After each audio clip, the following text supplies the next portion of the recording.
આવા કપરા સંજોગોમાં, પછી તે કોરોનાની મહામારી હોય કે ગયા મહિને આવેલું પૂર હોય કે અત્યારે છેલ્લા 72 કલાકમાં કે છેલ્લા 4.5-5 દિવસથી જે સંજોગોનો આપણે સામનો કરી રહ્યા છે, ત્યારે સમગ્ર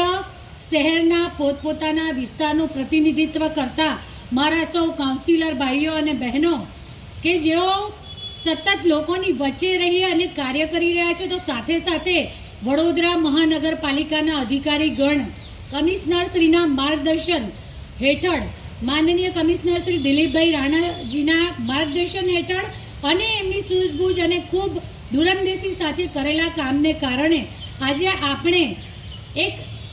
પહેલાં કદી ન બની હોય એવી આ પૂરની પરિસ્થિતિનો સામનો આપણે સૌ સાથે મળીને કરી રહ્યા છે। તો વિસ્તારમાં નાગરિકોની સાથે બધા જ મારા 76 ઓલ મારા કો કાઉન્સિલર એટલે કે મારા સૌ સાથી સભાસદશ્રીઓ લોકોની સાથે ખભે ખભો મિલાવી અને લોકોની વચ્ચે સતત લોકોની સાથે વરસતા વરસાદમાં અને વરસાદ પછીની પૂરની આ ભયંકર પરિસ્થિતિમાં પણ સાથે રહ્યા છે અને અત્યારે પણ આ સેવા યજ્ઞ ચાલુ રહ્યો છે।